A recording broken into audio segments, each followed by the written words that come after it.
ओम अज्ञानतिमिरन्धस्य ज्ञानाञ्जनशलाकया चक्षुरुन्मिलितं येन तस्मै श्रीगुरुवे नमः। नमो विष्णुपादाय कृष्णप्रेष्ठाय भूतले श्रीमते भक्तिवेदांत स्वामी इति नामिने। नमस्ते सरस्वते देवे गौरवाणी प्रचारिणे निर्विशेष शून्यवादी पाश्चात्य देशतारिणे। जय श्री कृष्ण चैतन्य प्रभु नित्यानंद श्री अद्वैत गदाधर श्रीवासादि गौर भक्त वृंद। हरे कृष्णा कृष्ण कृष्णा हरे हरे, हरे राम राम राम हरे हरे। हरे कृष्णा। तो कल का एक होमवर्क था हमारा, किसने किसने किया कंप्लीट बताइए। हरे कृष्णा गुरु जी, किया हूँ। ये हैं, वेरी गुड प्रभु जी, बहुत ही सुंदर। बताइए।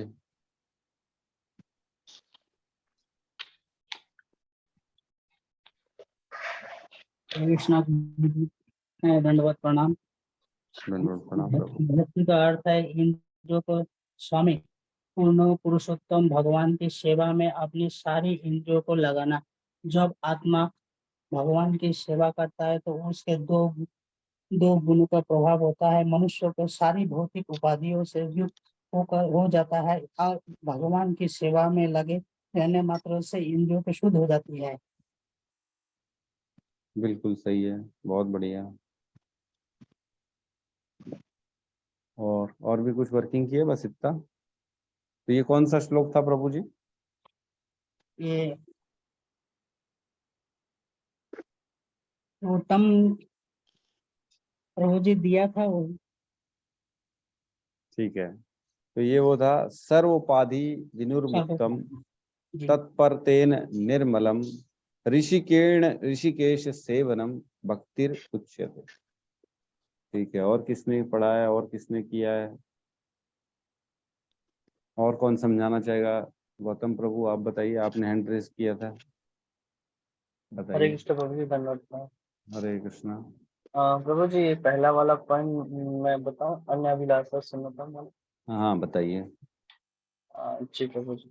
प्रभु जी, इसमें ना 5 पॉइंट मैंने नोट किया था, मैंने पढ़ा था, जिसमें है अन्य अभिलाषा शून्यम ज्ञान कर्म धनावितम अनाकुल्यन कृष्णानुशीलम भक्ति रुत्तमा। तो प्रभु जी, इसमें 5 पॉइंट मैंने नोट किया था। सबसे पहला था अन्य अभिलाषिता शून्यम। तो प्रभु जी, इसमें हमें कोई भी अभिलाषा नहीं रखना है, हमें भगवान की संतुष्टि के लिए करना है। इसमें मतलब जितना भी हम कार्य करते हैं या कुछ भी चीजें करते हैं, वो हमें भगवान के लिए करना चाहिए और हमेशा भगवान को सेंटर में रख के उनकी संतुष्टि, उनकी खुशी के लिए हमें कार्य करना चाहिए, निष्काम भाव से।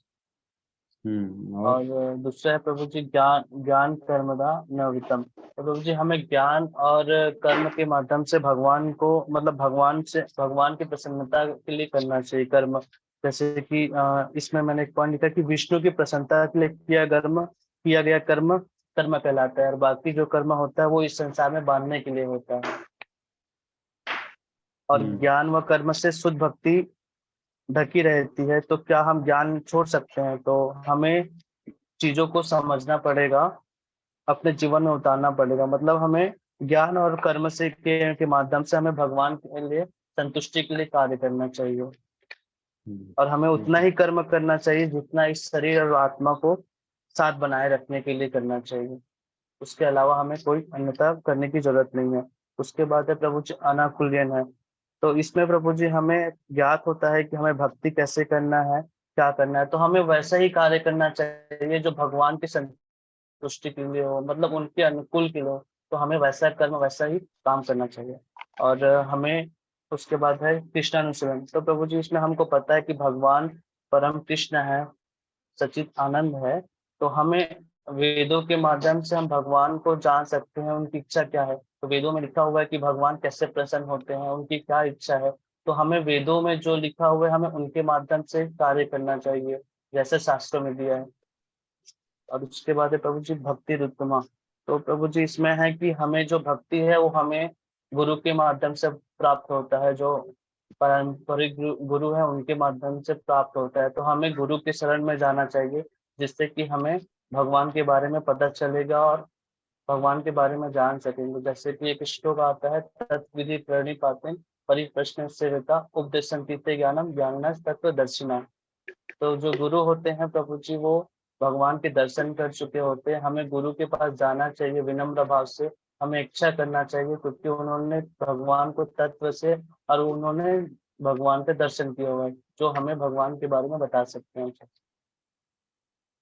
बहुत बढ़िया, बहुत सुंदर।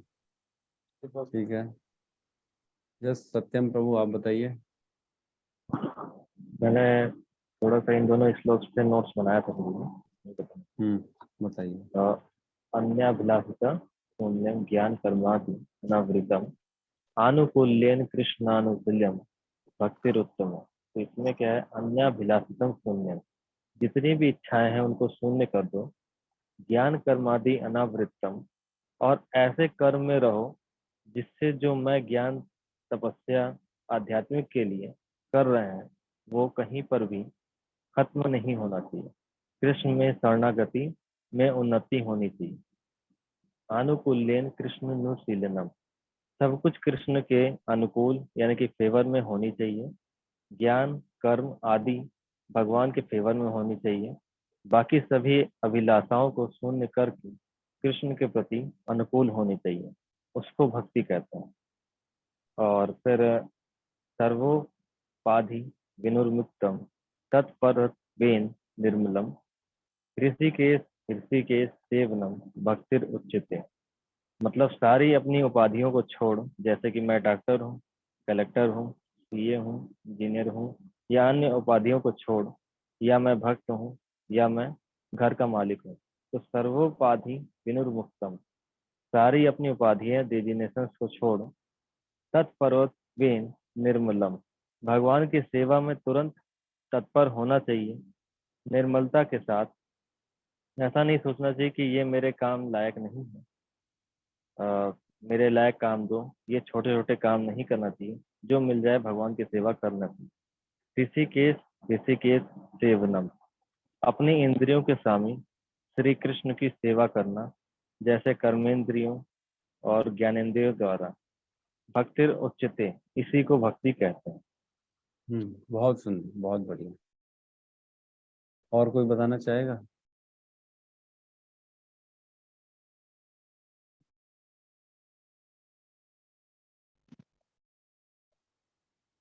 तो हमने होमवर्क दिया था, ये 2 श्लोकों के बारे में डिस्कशन करेंगे। ये दोनों में एक्चुअल में भक्ति की डेफिनेशन लिखी हुई है कि भक्ति कहते किसको है, भक्ति होती क्या है। आप लोग जैसे किसी से बात करेंगे ना तो आपसे पूछेंगे यार भक्ति में आप लोग करते क्या, भक्ति होती क्या है एग्जैक्टली। हम तो खाली अगरबत्ती घुमा देते हैं, भक्ति किसको कहते हैं? आप लोग क्या करते हो, उपवास रखते हो खाली एकादशी, इसको भक्ति कहते हैं क्या? तो आपको ये दोनों श्लोक याद रहने चाहिए जिसमें भक्ति की डेफिनेशन है। सबसे पहला है सर्वोपाधि विनिर्मुक्तम तत्परत्वेन निर्मलम ऋषिकेश सेवनम भक्तिर उच्यते। भक्तिर उच्यते मतलब इसको भक्ति कहते हैं, उच्यते मतलब कहा जाता है, ठीक है, कही जाती है।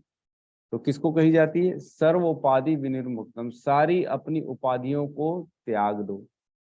उपाधियां जैसे प्रभु जी ने बताया, सत्यम प्रभु ने, मैं डॉक्टर हूँ, कलेक्टर हूँ, कमिश्नर हूँ, मैं घर का हीरो हूँ, घर का छोटा बच्चा हूँ, मैं घर का बड़ा बच्चा हूँ, मेरे हाथ में बागडोर है, और मैं इंजीनियर हूँ, और मैं कमाने वाला हूँ, और मैं भोग करने वाला हूँ। ये सारी जो उपाधियां हैं ना, इसको त्याग देना चाहिए, क्योंकि कोई भी उपाधि परमानेंट नहीं होती है। आपने देखा होगा बचपन से लेके आज तक, कोई उपाधि आपने कमाई लेकिन फिर वो चली गई, फिर कमाई फिर चली गई।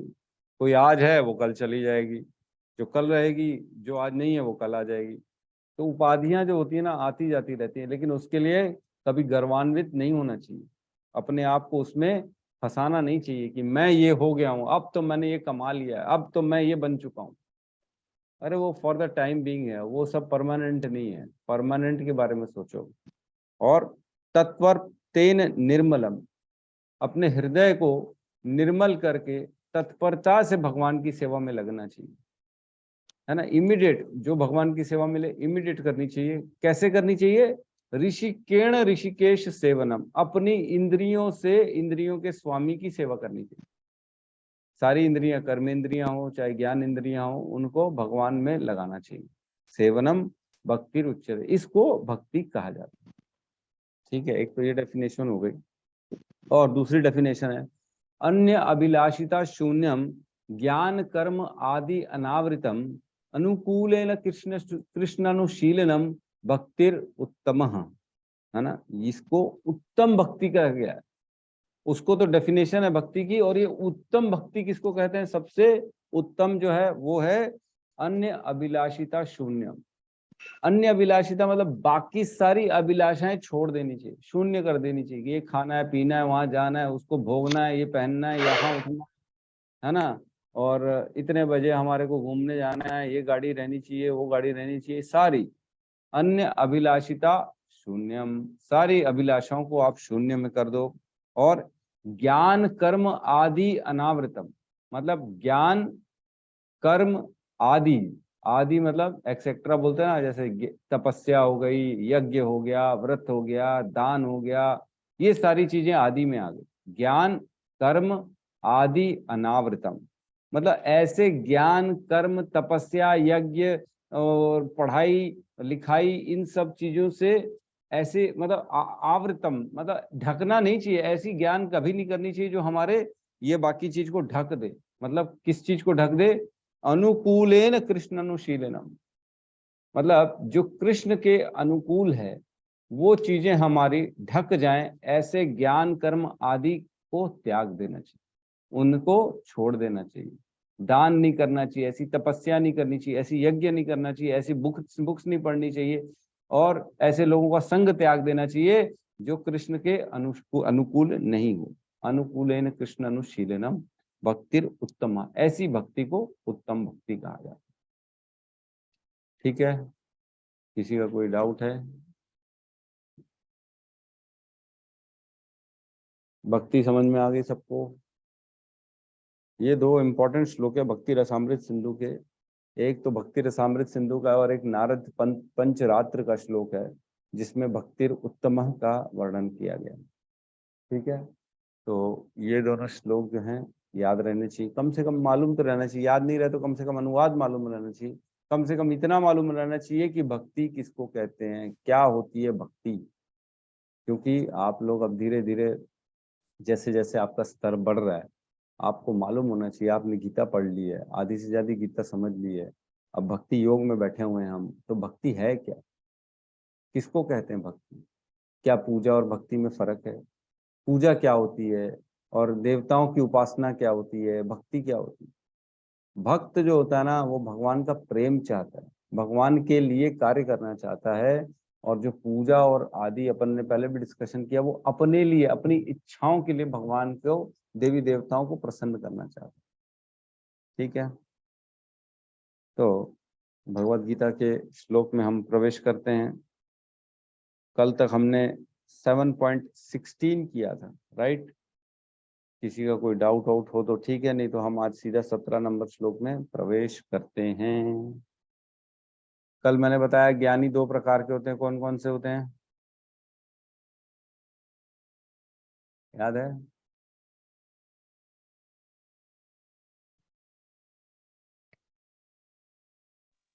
हरे कृष्ण प्रभु जी। यस अनिल प्रभु।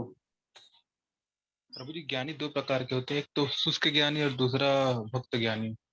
बिल्कुल सही है। कौन होता है शुष्क ज्ञानी? इसका डेफिनेशन प्रभु जी कैसे बताऊं मैं? गौतम प्रभु बताएंगे। प्रभु जी, बताइए। शुष्क ज्ञानी वह होता है जो वेद पाठन करता है, मतलब अपने नाम के लिए, अपने फेम के लिए कार्य करते हैं, उसको शुष्क ज्ञानी कहते हैं। और भक्त ज्ञानी वो होते हैं जो भगवान की प्रसन्नता के लिए करते हैं, जो भगवान की खुशी के लिए करते हैं। भक्त ज्ञानी मतलब कौन हो गया?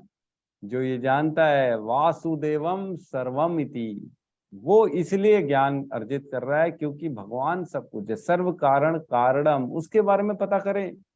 पता करें ना कौन है यार जिसने हमको इतना सब कुछ दे दिया, जो हमारा पालनहार है, जो हमारा परम पिता है, कौन है जिसने हमारे को प्राण दिए, जिसने हमारी आत्मा का जो मूल है उसके बारे में पता करें। और शुष्क ज्ञानी वो होता है कि अच्छा कल तो हमारा लेक्चर है, चलो पढ़ें, सब लोगों की वाह वाह चाहिए हमारे को भैया, हम नहीं जानते हैं, ऐसे ऐसे पॉइंट्स चाहिए हमारे को, वाह वाह होनी चाहिए, तालियां बजनी चाहिए हमारे लिए, हमारे कोई पूछे आगे से। ये होता है शुष्क ज्ञानी। तो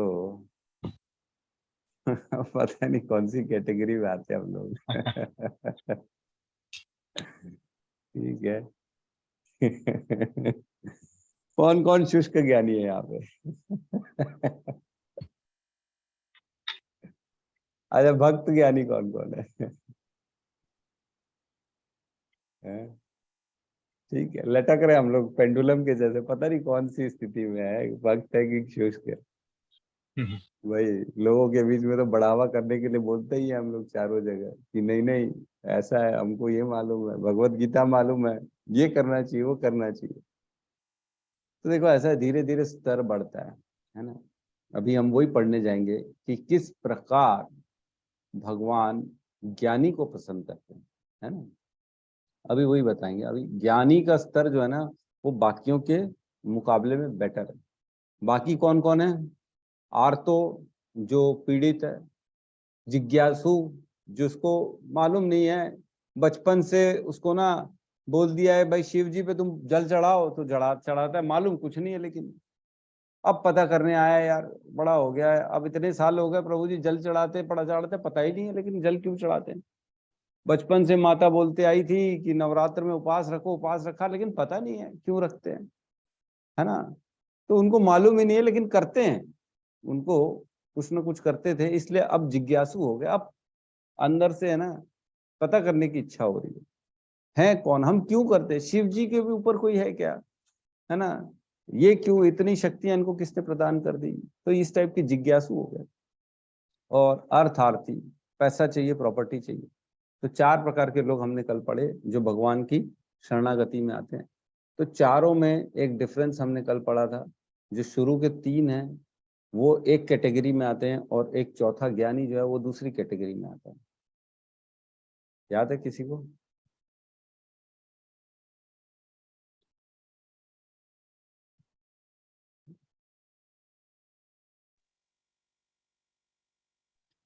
कोई बताना चाहेगा? मैं यस, बताऊं? रोहित प्रभु बहुत बढ़िया, रोहित प्रभु ने बता दिया। प्रभु ने बता दिया कि शुरू के तीनों सकाम कर्मी होते हैं और जो ज्ञानी होता है वो निष्काम कर्मी होता है। राइट प्रभु जी, आपने यही बताया, एकदम सही बताया प्रभु जी। मतलब सबका ध्यान है कुल मिला के, ये मानना चाहिए, कोई सो नहीं रहा है ऐसा। ठीक है। तो तीनों सकाम कर्मी हैं और जो है ना ज्ञानी होता है वो निष्काम कर्मी होता है, क्योंकि उसके पास ज्ञान है। कल हमने वही चर्चा की कि उसको मालूम है कि भगवान है सबके पीछे और भगवान की जो है सेवा करनी चाहिए, लेकिन पूर्ण ज्ञान नहीं है। भगवत गीता नहीं पढ़ा है, भागवतम नहीं पढ़ा है, भगवान की लीलाओं के बारे में नहीं मालूम है, भगवान के जन्म कर्म च में दिव्यम वो नहीं मालूम है, इस प्रकार की चीजें, गुह्य ज्ञान जिसको बोलते हैं गहरा ज्ञान, वो नहीं मालूम। किस प्रकार कर्म के बंधन से छुटकारा पाया जा सकता है ना, क्यों हमारे को कैसा जीवन जीना चाहिए, ये सब नहीं मालूम। बाकी ये मालूम है कि हाँ भगवान ने हमको पैदा किया, भगवान के लिए हमको कार्य करना चाहिए, उनका नाम लेना चाहिए। ठीक है, अब हम आगे 17वां नंबर श्लोक में प्रवेश करते हैं। ठीक है, अध्याय 7 श्लोक क्रमांक 17। तेषां ज्ञानी नित्य युक्तः एकः भक्तिर्विशेष्यते, प्रियो हि ज्ञानिनो अर्थम अहम स च मम प्रिय। इनमें से जो परम ज्ञानी है और शुद्ध भक्ति में लगा रहता है वह सर्वश्रेष्ठ है, क्योंकि मैं उसे अत्यंत प्रिय हूं और वह मुझे प्रिय है। इनमें से मतलब चारों की बात चल रही है, वही आर्तो, जिज्ञासु, अर्थार्थी और ज्ञानी, ये चार की बात चल रही। जो जो भगवान की जो सुकृतियां होती हैं, जो भगवान की शरण में जाते हैं, उन चारों की बात चल रही है। उन चारों में से जो परम ज्ञानी है ना, ज्ञानी भी दो तरह के हमने डिस्कशन किया, एक शुष्क ज्ञानी और एक भक्त ज्ञानी। तो शुष्क की बात नहीं चल रही है, जो एकदम लोअर लेवल का ज्ञानी है उसकी बात नहीं चल रही है। जो अपर लेवल का ज्ञानी है, जो शुद्ध भक्ति में लगा रहता है ना, उसकी बात चल रही है। वह सर्वश्रेष्ठ है, क्योंकि मैं उसे अत्यंत प्रिय हूं और वह मुझे प्रिय है। तो यहाँ ऐसा नहीं लगता भगवान थोड़ा सा पार्शियलिटी कर रहे हैं।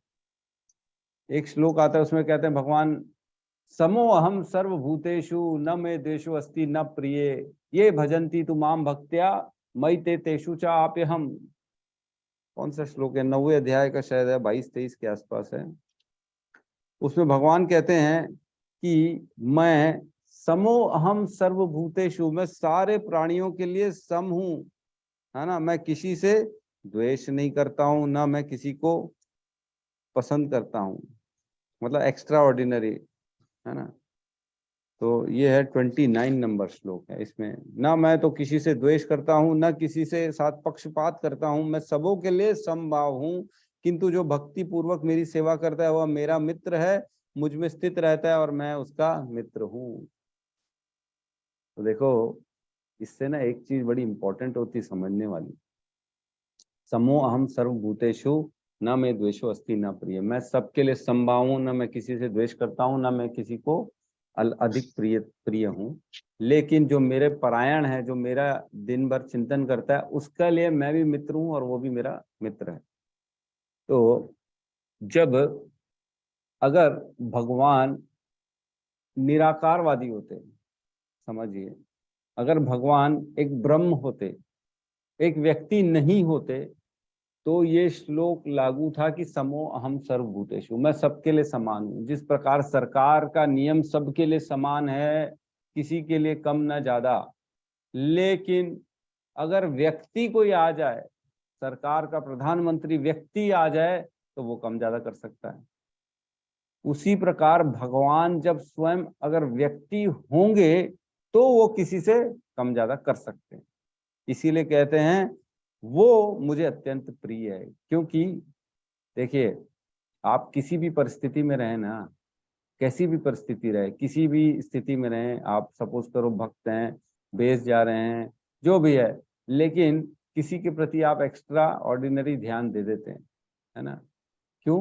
क्योंकि ये मनुष्य का एक्चुअल में व्यक्तित्व का बेसिक नेचर है। ये आप कुछ पसंद करते हो, कुछ ना पसंद करते हो, भले ठीक है, सब संभाव है, लेकिन फिर भी अगर आप व्यक्ति हो, अगर आप एक इंसान हो, मनुष्य रूप में हो, तो आप किसी चीज को एक्स्ट्रा पसंद करते ही हो और किसी को नहीं करते हो। ये नेचर है, आप किसी भी स्थिति में इससे पीछे नहीं हट सकते। क्या आप सम रखते हो नाम के प्रति, भगवान के विग्रह के प्रति, और एकादशी के प्रति, या ग्रंथ सुनने के प्रति, या कीर्तन के प्रति, या कथा के प्रति? क्या समभाव होते हो? नहीं, कोई एक चीज आपको ज्यादा पसंद है ही है, ऐसा नहीं हो सकता सबके प्रति समभाव। क्यों? क्योंकि ये एक मनुष्य की, एक व्यक्ति की ये प्रॉपर्टी है। अगर एक व्यक्ति है तो उसकी प्रॉपर्टी होगी ही होगी कि वो किसी को पसंद करेगा, किसी को ना पसंद करेगा, लेकिन भाव सम है, सोचता सबके लिए सम है। लेकिन एक थोड़ा सा बेटर है, जैसे एक माता पिता की नजर में 8-10 बच्चे हैं, उनके सब समभाव है, लेकिन एक से एक्स्ट्रा प्रेम होता ही है, होता ही है। ये व्यक्ति विशेष की प्रॉपर्टी है कि ये व्यक्ति है। तो इसी प्रकार हम इससे ये भी समझ सकते हैं कि भगवान एक व्यक्ति हैं, इसीलिए कह रहे हैं कि मैं उसके प्रति ज्यादा प्रिय हूं। अगर व्यक्ति नहीं होते तो ये लागू था कि भैया सबके प्रति समभाव है, लेकिन व्यक्ति हैं इसलिए वो कह रहे एक मेरे को प्रिय है। कौन है? जो मुझे दिन भर मेरी शुद्ध भक्ति में लगा रहता है, वो मुझे अत्यंत प्रिय है और मैं उसे प्रिय हूं, है ना। इसीलिए लिया प्रियो ही ज्ञानी नो अर्थम अत्यर्थम, अत्यधिक लिखा है, अत्यर्थम, प्रियो ही ज्ञानिना अत्यर्थम, है ना। सच मम प्रिय, और वो भी सेम मेरे लिए, मेरे को प्रिय लगता है। अत्यर्थम, एक्सेसिवली, भगवान कहते हैं एक्सेसिवली, ज्यादा, एकदम ज्यादा, कम नहीं। तो इसमें तेषाम ज्ञानी नित्य युक्त एक लिखा है, एकमात्र, एक भक्तिर विशेष्यते, मतलब जिसने फाइनल किया एक की भक्ति करूंगा, सबकी नहीं करूंगा। मैं अगर जो है ना इसकी भी करूं उसकी भी करूं तो मुश्किल हो जाएगी, है ना। एक श्लोक अपन ने पढ़ा था, अव्यवसायिक आत्मिका बुद्धि एको रेव कुरु नंदना, दूसरे अध्याय में था मेरे ख्याल से। किसी के पास है क्या? पीछे होगा।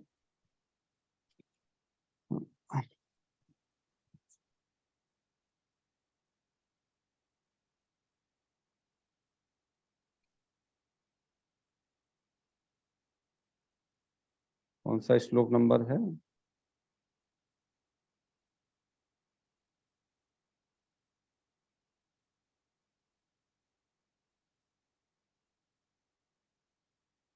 टू 2.41। 2.41। 2.41।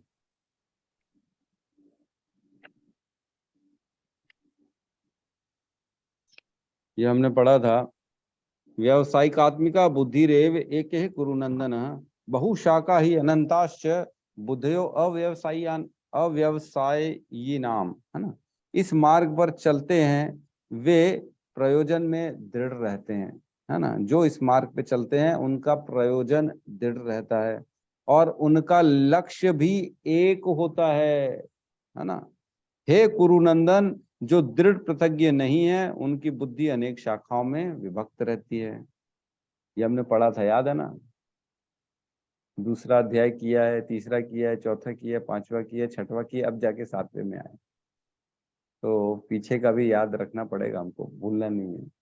तो भगवान दूसरे अध्याय में पहले ही बता चुके हैं, व्यावसायिक आत्मिका बुद्धि एके ही, एके एक मात्र कुरुनंदना है, जो जिसकी दृढ़ प्रतिज्ञा, एक टारगेट, एक ही सिर्फ हमारे को अचीवमेंट करना और कहीं नहीं। तो वही चीज यहाँ पे बता रहे हैं, एक मात्र जो मेरी भक्ति में कर लगा रहता है, विशेष्यते, जो उसी में एक्सपर्ट होता है ना।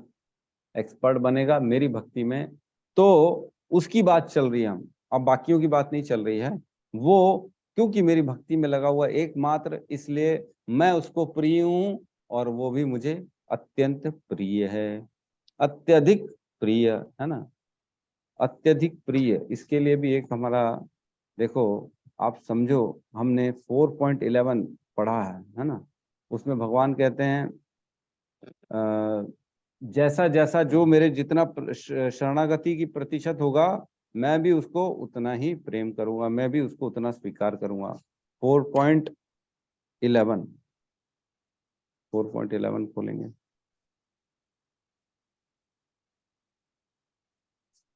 ठीक है, पेज नंबर 173। यहाँ कह रहे हैं, ये यथा माम प्रपद्यन्ते ताम तथा भजाम्यहम् मम वर्तामनु अनुवर्तन्ते मनुष्या पार्थ सर्वशः। मतलब जिस भाव से सारे लोग मेरी शरण ग्रहण करते हैं उसी के अनुरूप मैं उन्हें फल देता हूँ। हे पार्थ, प्रत्येक व्यक्ति सभी प्रकार से मेरे पथ का अनुगमन करता है। तो जो जितना भगवान की शरणागति करेगा ना, भगवान उसको भी उतना अपना स्वीकार करेंगे। जैसा जैसा भगवान की, ये यथा माम प्रपद्यते तान तथा भजाम्यहम्, मैं भी उतना प्रतिशत उसको देता हूँ जितना प्रतिशत वो मुझे देता है। तो अब यहाँ पे आते हैं अपन, ज्ञानी, क्योंकि ज्ञानी पूर्ण रूप से अपने आप को भगवान की भक्ति में लगाता है, इसलिए भगवान भी उसको पसंद करते, भगवान भी उसको उतना ही प्रेम करते हैं। समझ रहे ना सारे रिलेशंस क्या हो रहा है, कैसे सारी चीजें जुड़ी हुई हैं भगवत गीता में, उधर इधर उधर सब समझना है ना। अब तात्पर्य में प्रवेश करते हैं हम। भौतिक इच्छाओं से समस्त कलमश से मुक्त आर्थ जिज्ञासु धनहीन तथा ज्ञानी ये सब शुद्ध भक्त बन सकते हैं, किंतु इनमें से जो परम सत्य का ज्ञानी है और जो भौतिक इच्छाओं से मुक्त होता है वह भगवान का शुद्ध भक्त हो पाता है। तो हमने ऑलरेडी पढ़ा, अन्य अभिलाषिता शून्यम, बाकी सारी अभिलाषिताओं को शून्य करना है, भौतिक इच्छाओं को खत्म करना है और भगवान की भक्ति में लगना है। इसीलिए वही कहेंगे बेस्ट भक्ति। इन चार वरों में से जो भक्त ज्ञानी है और जो साथ ही भक्ति में लगा रहता है वह भगवान के कथा अनुसार सर्वश्रेष्ठ है, बेस्ट अमंग द रेस्ट, है ना, लिख सकते हैं बेस्ट अमंग द रेस्ट। कौन कौन से रेस्ट हो गए? बाकी के 3। इसमें कहते हैं ज्ञान की खोज करते रहने से मनुष्य की अनुभूति होती है कि उसका आत्मा और उसके भौतिक शरीर से भिन्न है। देखो ज्ञान में जो पहला स्टेज आएगा उसको ये अनुभूति होगी सबसे पहले स्टेज में कि मैं शरीर नहीं हूं, आत्मा हूं। फिर लिखा है अधिक उन्नति करने पर उसे निर्विशेष ब्रह्म तथा परमात्मा का ज्ञान होता है। फिर और जब थोड़ा सा ज्ञानी होता है ना तब उसको समझ में आता है नहीं नहीं सिर्फ इतना नहीं है भाई, परमात्मा है हर किसी के हृदय में।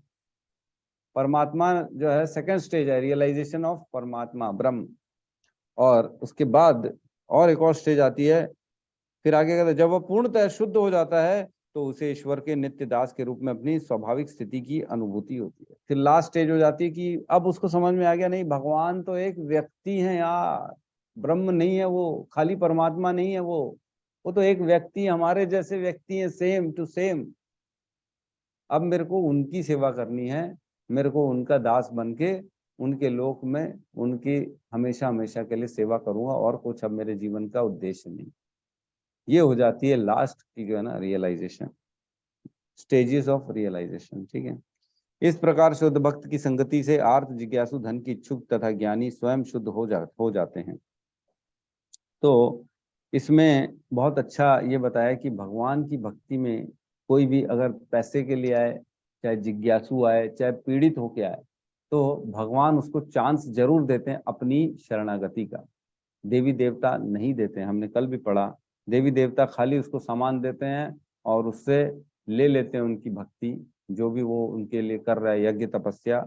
लेकिन भगवान जो होते हैं ना वो भक्ति दे देते हैं, साथ ही साथ सामान भी देते हैं, पैसे भी देंगे, परेशानी से दूर भी करेंगे और भक्ति भी दे देंगे। ये बहुत बहुत मतलब भगवान का एक कृपावश मान के चलो, उनकी करुणा का भाव है। पैसे के लिए भी जाओगे तो पैसे तो दे देंगे, साथ में भक्ति के भी एक बार चांस दे देंगे कि ठीक है शुद्ध भक्तों का संग में मिल जाएगा, या महामंत्र मिल जाएगा, या कोई भी और भगवान की भक्ति का एक आध कुछ ना कुछ जरूर अंश मिल जाएगा।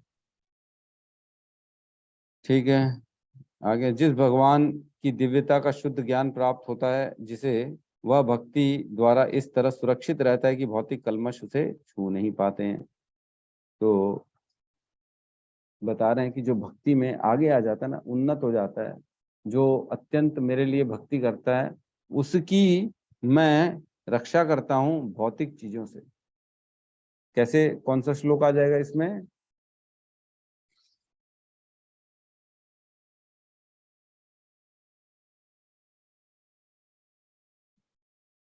कौन सा श्लोक आ जाएगा? भगवान कहते हैं जो मेरी उत्तम भक्ति करता है उसको भौतिक कल्मश नहीं छू सकते हैं।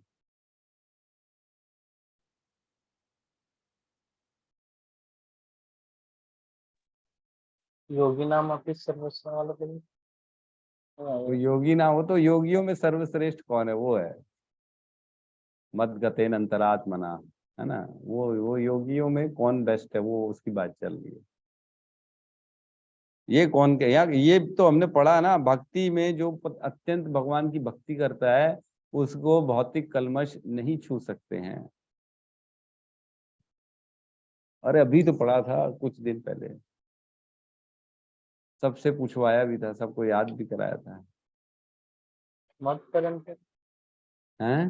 वो तो भगवान से मत परम परम नाम ना कुछ इसके वो तो भगवान अपनी श्रेष्ठता बता रहे कि मैं सबसे श्रेष्ठ हूँ, ये पूरा संसार मेरे अंदर ही गुथा हुआ है, जैसे एक मोती मोती मोती धागे में गुथे हूँ, इसी प्रकार सब कुछ मुझ में आश्रित है।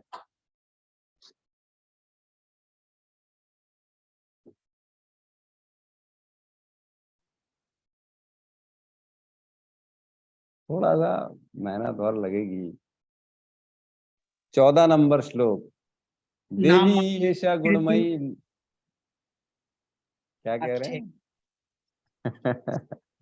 नहीं है। देवी ही ऐसा गुणमयी मम माया दुरतया मामेव ये प्रपद्यन्ते माया में ताम तरंति ते। है कि नहीं, कि जो मेरी शरणागति में आता है तो उसको माया से वो पार कर जाता है, माया उसका फिर कुछ बिगाड़ नहीं सकती।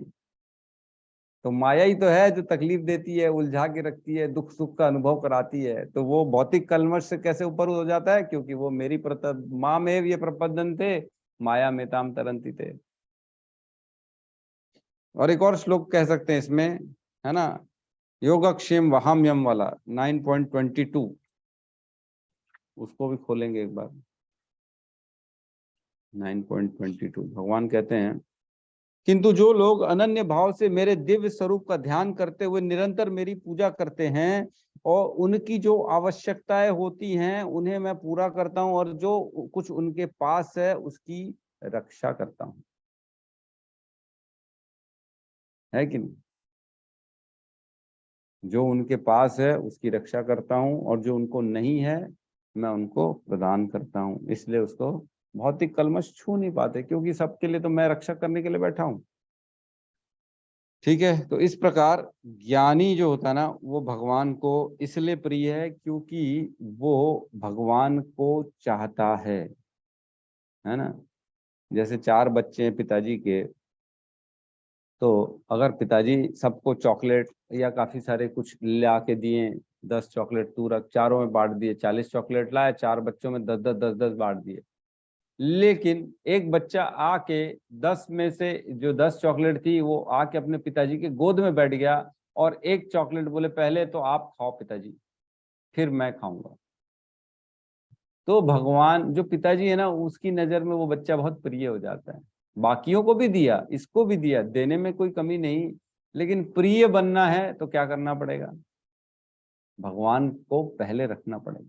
सब चीजें तो भगवान के द्वारा दी हुई हैं हमारे, घर, पैसा, काबिलियत, बुद्धि, कहते हैं ना भगवान, बुद्धि बुद्धिमताम अस्मि तेज तेजस्विनाम अहम, है ना।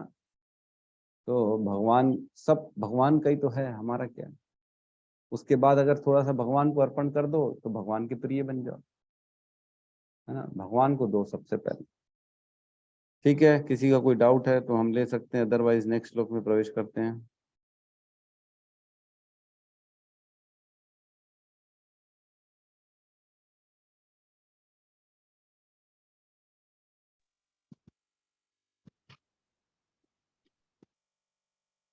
ठीक है हरे कृष्ण प्रभु जी। प्रभु जी, जी, प्रभु जी, हरे कृष्णा।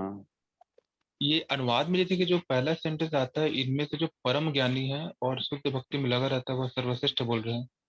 तो एक्चुअल में ये परम ज्ञानी का मतलब हमको क्या समझना चाहिए, अगर डीप में जाए तो? परम ज्ञानी, जैसे हमने कल पढ़ा ना, शुष्क ज्ञानी और भक्त ज्ञानी। तो एक तो हो गया खाली इनिशियल लेवल का ज्ञानी, और एक हो गया थोड़ा सा ये ज्ञानी जिसको मालूम है सर्व कारण कारणम, कृष्ण है भगवान सबसे पीछे, और जीवन उन्हीं का दिया हुआ है, और मुक्ति भी वही दे सकते हैं, और मतलब हर चीज में भगवान का रोल है। भगवान के बिना न सृष्टि चलेगी, न हमको जीवन मिलेगा, हमको किसी भी मतलब कोई भी और जो है अन्य देवी देवता हमारा उद्धार नहीं कर सकते, सिर्फ और सिर्फ कृष्ण कर सकते हैं। भगवान के नाम में और भगवान में कोई अंतर नहीं है। ये सारी चीजों का जो नॉलेज रखते हैं उनकी बात चल रही है, जो परम ज्ञानी है। एक तो हो गया सिंपल ज्ञानी, अपन जिसको चर्चा कर रहे हैं कि उसको मालूम कुछ नहीं है ना, वो पढ़ रहा है और कर्म कांडी है, या तो ज्यादा वो पढ़ता इसलिए है कि ऐसा उपास रखूं, ऐसा यज्ञ करूं कि मेरा जो है ना तेज बढ़ जाए, मेरे को धन मिल जाए, मेरा सुख आ जाए, मैं स्वर्ग लोक तक चले जाऊं। वो भी ज्ञानी है, वो ज्ञानी नहीं है, ऐसा नहीं है। आज ब्राह्मणों को हम बुलाते हैं कर्म कांडियों को, भाई ये यज्ञ करा दो, है ना। कोई एक्स्ट्रा ऑर्डिनरी ऐसे घर में कोई चला जाता है तो पिंडादिक क्रिया वही सब करते हैं, और कौन करता है। तो ज्ञानी तो वो भी है, लेकिन वो परम ज्ञानी नहीं है ना। जी। परम ज्ञानी की बात चल रही है यहाँ पे। परम ज्ञानी मतलब जो भगवान कृष्ण को सर्वम इति, है ना, कौन, वासुदेवम सर्वम इति, ये जो जानता है वो हो गया परम ज्ञानी। देखो ज्ञान जो होता है ना, उसको उसका उद्देश्य क्या होना चाहिए एक्चुअल में, ये बड़ा इंपॉर्टेंट। जो ज्ञान हम ग्रहण कर रहे हैं उसका उद्देश्य ये होना चाहिए कि वो समझा सके वो ज्ञान हमारे को कि कृष्ण ही सब कुछ है। अदरवाइज वो ज्ञान कोई काम का नहीं, वो फिर जो है ना शुष्क ज्ञान हो जाएगा। परम ज्ञान मतलब भगवान की शरणागति सिखाए, हमको ये बताए कि ये संसार में कुछ नहीं रखा है, ये सुख दुख तो आते जाते रहेंगे। मात्रा स्पर्शस्तु कौन्ते शीतोष्ण सुख दुखदा, जैसे मौसम आएंगे जाएंगे वैसे सुख और दुख आते जाते रहेंगे, उसके पीछे मत पड़ो तुम, है ना, इंद्रिय तृप्ति के पीछे पड़े हुए हो, है ना, उसको पाना है इसको पाना है, तो ये सारी चीजों में पड़े रहोगे तो वो ज्ञान कोई काम का नहीं। लेकिन ज्ञान ये है जो असली चक्षु हमें चश्मा प्रदान करे, असली आंखें दे, जो समझ सकें कि इन सुख दुख के ऊपर उठो, इनमें बहते मत रहो, कभी सुख में कभी दुख में, पूरा जीवन ऐसे ही निकाल देता है आदमी। सुख के लालच में कर्म करता है, फिर दुख मिलता जाता है, परेशान होता जाता है, फिर सुख की लालच में जीवन भर काम करता है, श्रम करता है, मेहनत करता है। कुछ लोग दिमाग चलाते हैं, बुद्धि लगाते हैं अपनी, है ना, इसको 4 बात कुटिल कर दूंगी, उसको अपना बना लूंगी, चिकनी चुगड़ी बातें कर लूंगी, है ना, उसको इसकी चुगली कर दूंगी, उसको बुराई कर दूंगी तो मेरा नाम ऊंचा हो जाएगा। ये सोचते रहते लोग, इसी में दिमाग लगाते रहते हैं आधा समय।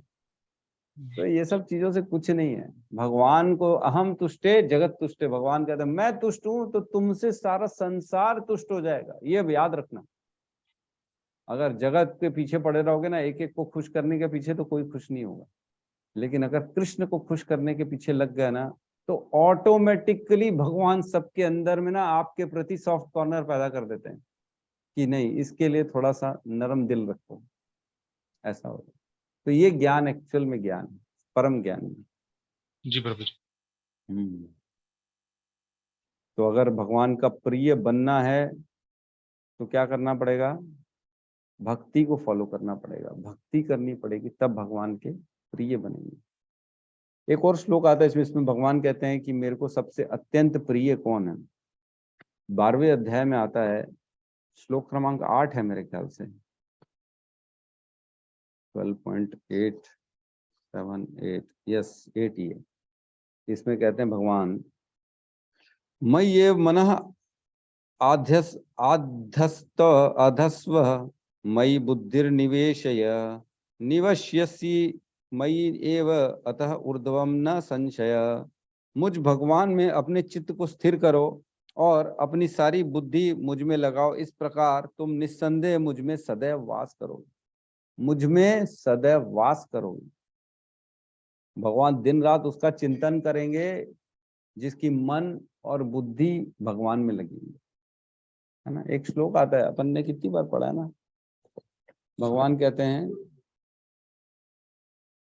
गोपीर भरतु पद कमले दास दास दास अनुदास, है ना।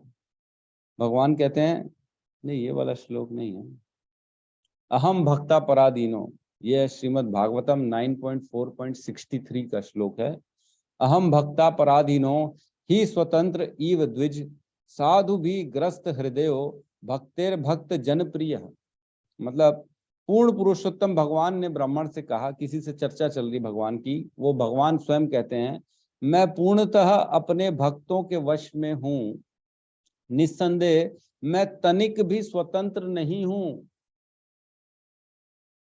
भगवान कह रहे हैं मैं तनिक भी स्वतंत्र नहीं हूं, क्योंकि मेरे भक्त भौतिक इच्छाओं से पूर्णतः रहित होते हैं, अतएव मैं उनके हृदय में ही निवास करता हूं। मुझे मेरे भक्त ही नहीं, मेरे भक्तों के भक्त भी अत्यंत प्रिय हैं। आप खोल के पढ़ सकते हो, 9.4.63 है ये, भगवान की वाणी है। वेद व्यास जी बता रहे हैं श्रीमद् भागवतम में कि भगवान ऐसा कहते हैं कि मैं भक्तों के अधीन हूँ, उनके वश में हूँ। क्यों उनके वश में? क्योंकि उनके हृदय में भौतिक प्राप्ति कुछ नहीं है, वो सब चीजों से मुक्त हैं और सिर्फ मेरे बारे में दिन रात चिंतन करते रहते हैं। इसलिए मैं उनके अधीन हूँ। मैं तो उनके अधीन नहीं हूँ, बल्कि उनके भक्तों के भक्त के भी अधीन हूँ, जो उनकी सेवा में लगा हुआ है उनके भी नीचे हूँ मैं, भगवान कहते हैं स्वयं। तो भगवान को अगर प्राप्त करना है ना, तो किसी शुद्ध भक्त की सेवा में लगना पड़ेगा, ये तो फैक्ट है। किसी भी शुद्ध भक्त को पकड़ लो, उसकी सेवा में लग जाओ, तो उद्धार ऐसा इजी यूं ऑटोमेटिक हो जाएगा। लेकिन अगर हम सोचेंगे कि मैं डायरेक्ट भगवान की कृपा पाऊंगा, डायरेक्ट भगवान की सेवा में लगूंगा, मैं डायरेक्ट कनेक्शन चाहता हूं, तो मुश्किल है फिर।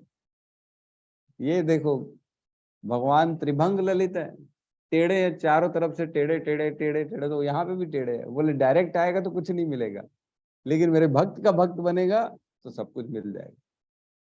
ये है भगवान की लीलाएं। क्या क्या सोचते हैं, क्या क्या करते हैं, समझ में नहीं आता। ठीक है, तो किसी का कोई और चर्चा है, कुछ कहना है तो बिल्कुल स्वागत है।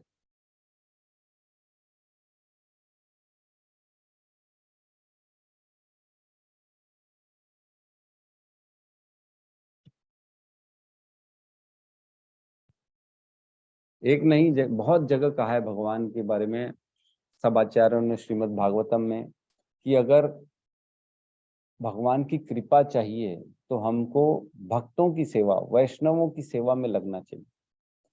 कोई भी वैष्णव अगर आपसे खुश हो गया, उसके हृदय से आपके प्रति आशीर्वाद निकल गया, तो वो भगवान को पूरा करना पड़ जाता है। मालूम है, मजबूरी है उनकी, ना चाहते हुए भी करना पड़ता है। अगर आपके प्रारब्ध में नहीं होगा तो भी करना पड़ेगा, क्योंकि किसी शुद्ध भक्त के हृदय से निकल चुका है आपके लिए।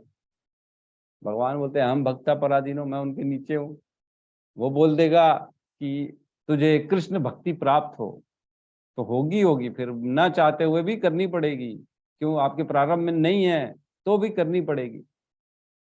जैसे एक आता है चैतन्य चरितमृत का वर्णन आता है कि किसी ने, नाम तो मैं भूल रहा हूँ, किसी ने पूछा चैतन्य महाप्रभु से मेरा उद्धार कब होगा?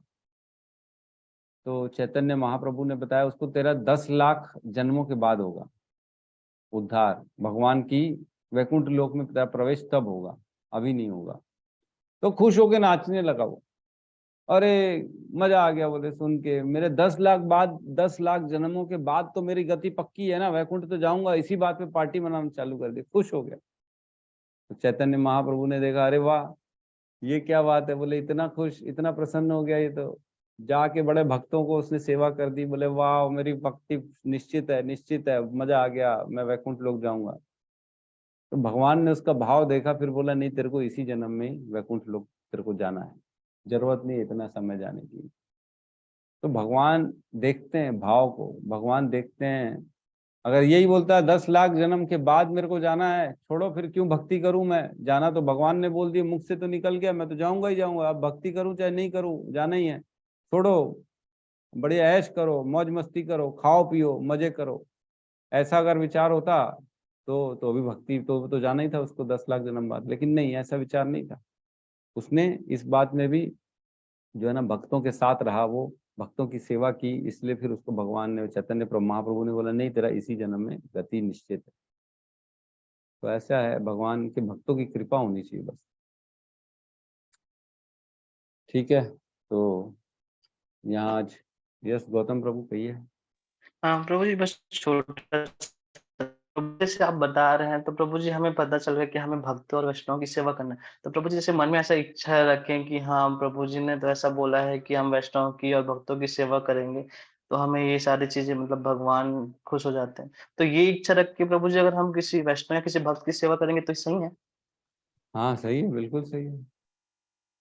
भक्ति की इच्छा तो करनी चाहिए, मतलब इसको सकाम कर्म नहीं बोलेंगे। आप भक्ति की लालच में काम कर रहे हो कि मेरे को भक्ति मिले, कृपा मिले भगवान की, तो ये सकाम कर्म में नहीं आता है ना। आप यही जी कहना प्रभु जी। चाह रहे हो ना कहीं, हाँ ये हाँ। मतलब सेल्फिशनेस तो नहीं हो गया, मुझे भक्ति चाहिए इसलिए मैं सेवा कर रहा हूँ जबरदस्ती, नहीं नहीं ऐसा नहीं। ये तो भगवान को पसंद है, ये कर सकते हो आप। जी प्रभु जी। हम्म। जी गौतम प्रभु जी बताइए। हरे कृष्ण प्रभु जी। हरे कृष्ण प्रभु जी कहिए। है ना, क्या आजकल कह रहे हैं? आजकल के मनुष्य लोग ना भगवान के बारे में कुछ भी बोल देते हैं। आजकल मेरे को ना कल रात को तो भगवान के बारे में कुछ बोला तो मेरे को नींद ही नहीं आया। मेरे सामने रात को मैं सो नहीं पाया है, 1 बजे सो पाया है। आजकल के मनुष्य मतलब भगवान के आवाज बारे में बहुत कम आ रही है प्रभु जी आपकी। बस इतना ही सुन पाए कि कल किसी ने आपको बारे में, आपके सामने भगवान के बारे में कहा और आपको नींद नहीं आई। भगवान के बारे में पता नहीं मनुष्य लोग कुछ रहे। प्रभु जी भांति भांति के लोग हैं, आप कितनों को बैठ के समझाओगे? आपका काम नहीं है ये सब, अब उनके प्रारब्ध में नहीं है। भगवान की भक्ति तो अभी लगे हैं उनको जन्मों भगवान के शरण में आने में। तो ऐसे लोगों के सामने से निकल जाना उचित है। ऐसे लोगों के साथ ज्यादा व्यवहार नहीं रखना चाहिए जो भगवान को नहीं मानते हैं, उनको त्याग देना चाहिए, है ना। स गुरु स माता स बंधव अपि गुरु, क्या कहते हैं एक श्लोक है ना, ऐसे गुरु ऐसे माता ऐसे रिश्तेदार बंधु बांधव को सबको त्याग देना चाहिए जो भगवान की भक्ति हमारे को करने में अड़ंगा डालते हैं, है ना। कल तो मेरे माता जी भी बोल रहे थे कि मेरे को आप सब चीज छोड़ दे हो, खेत भी नहीं जा रहे हो आप, सब चीज छोड़ दो, भगवान की भक्ति में लग गए हो पूरा। नहीं, लेकिन आपको ना अपने कर्तव्य तो पूरे करने चाहिए, उसमें से पीछे नहीं हट सकते हो आप। आप बोलोगे कि मैं भक्ति करूं और काम ना करूं तो ये गलत है। भगवान कभी नहीं बोलते कि काम नहीं करना चाहिए, काम छोड़ के मेरी भक्ति करो, ऐसे नहीं कहते भगवान। फिर बोला मैं माता जी को, ठीक है मैं कल से जाऊंगा, ठीक है फिर जाऊंगा भी सीखने के लिए। आपको अपने स्वधर्म कर्तव्य जो जो आपके ऊपर जिम्मेदारी है उस सबको निभाना चाहिए। निभाते निभाते भगवान का स्मरण करते करते आपको सबसे उत्तम की गति मिल जाएगी, है ना।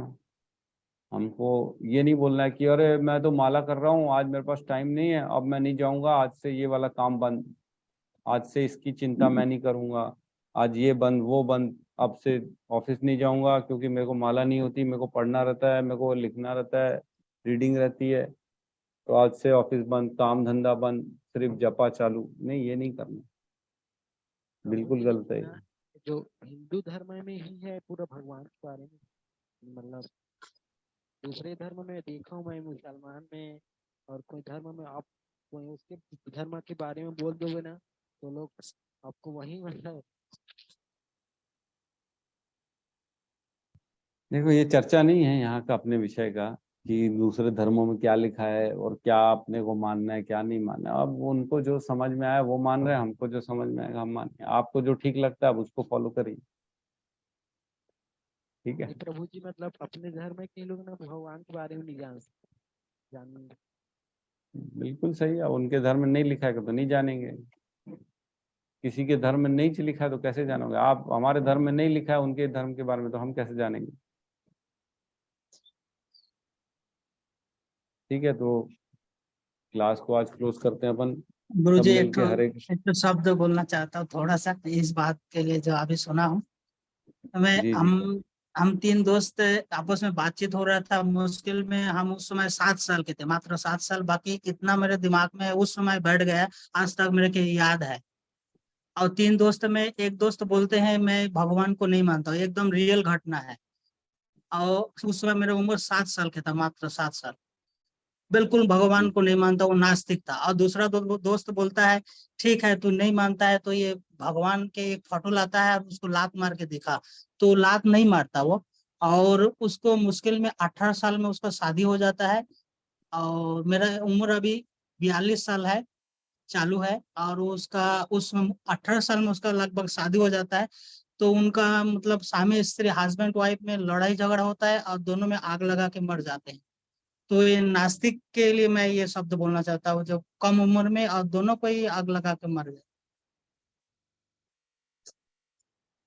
तो ये तो अब प्रारब्ध के अनुसार उनको मिलना ही था, ठीक है। लेकिन ये है कि अगर भक्ति में आते हैं ना तो भगवान के हाथ में रहता है भक्तों के प्रारब्ध चेंज कर देते हैं। भगवान अपने भक्तों के ऊपर कभी भी कष्ट आने नहीं देते हैं, ये तुमने अभी भी पढ़ लिया, भगवान नहीं आने देते, कष्ट नहीं आएंगे। ये है कि कष्ट जो थोड़े थोड़े आएंगे, बड़े कष्ट इकट्ठे नहीं होंगे, थोड़े थोड़े थोड़े थोड़े मिलके चले जाएंगे, ठीक है। सत्यम प्रभु कुछ कहना चाहते हैं?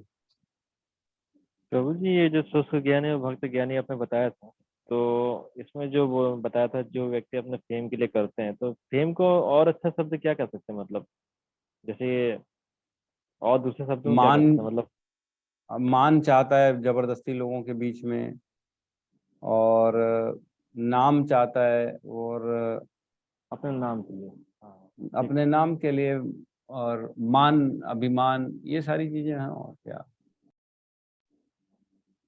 जी ब्रो। शुष्क ज्ञानी वाहवाही बटोरना चाहता है अपने आस पड़ोस में, दूसरों को हराना चाहता है ना, दूसरों को झुकाने के लिए ज्ञान प्राप्त करने की कोशिश करता है कि भैया मैं उसको हरा दूं तर्क वितर्क में, मेरे से ज्यादा नॉलेज थोड़ी है उसको। ऐसा ये है, ये सब है शुष्क ज्ञान। जी ब्रो। ठीक है, तो क्लास को आज क्लोज करते हैं अपन सब मिलके। हरे कृष्ण महामंत्र का जाप कर लेते हैं। ठीक है, हरे कृष्णा कृष्णा कृष्णा कृष्णा कृष्णा कृष्णा हरे कृष्णा हरे हरे हरे हरे हरे राम हरे राम राम राम हरे हरे। सभी भक्त वृंद की जय। जय। जगत गुरु शील प्रभुपाद की जय। जय जय गौर निताई गौर प्रेमानंदे। प्रेमानंदे। हरि हरि बोल। हरि बोल।